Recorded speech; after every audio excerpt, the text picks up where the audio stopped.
The restaurant buzzed with soft jazz and murmured conversations. At a corner table sat Jonathan Pierce, a billionaire known for his ruthless business instincts and sharp suits. Across from him was Cameron Wells, a man whose smile hid more secrets than truth. Between them lay a contract worth hundreds of millions, money that could change everything. A young waitress named Lena, about 25, dark-skinned with tired eyes, approached quietly with 2 glasses of wine. She had worked at the Blue Orchid for 3 years, invisible to most customers.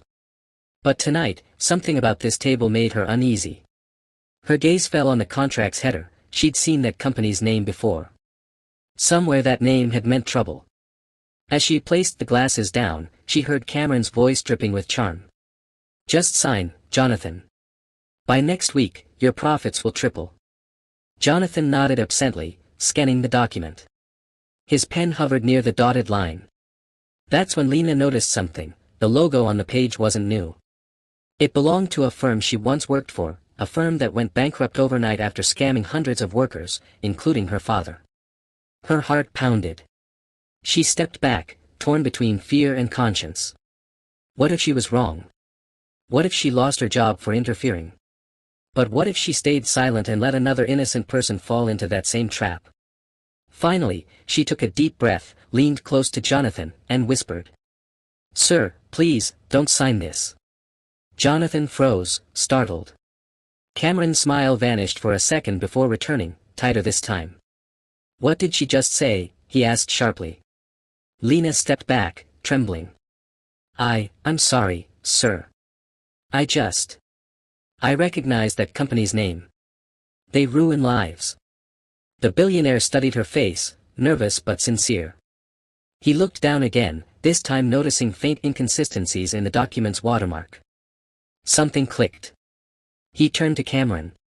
"You said you handled this personally, right?" Cameron forced a laugh. "Of course, Jonathan. It's just paperwork. Don't listen to." Jonathan interrupted coldly. "Lena, thank you. You can go now." His tone was calm, but his eyes were sharp. As soon as she left, he pressed a small button on his watch, recording the conversation. "Let's talk about this deal again, shall we?" That night, security footage and voice logs exposed Cameron's fraud attempt. He'd been planning to divert company funds into a fake account. By morning, his empire collapsed. 2 days later, a black car pulled up outside the Blue Orchid. Lena, now serving tables as usual, froze when the same billionaire walked in. He didn't order food. Instead, he handed her an envelope. Inside were papers, her father's stolen pension reinstated, and a job offer. "People like you," Jonathan said, "remind me that truth still has a place in business." Tears filled her eyes. "I was just doing what felt right."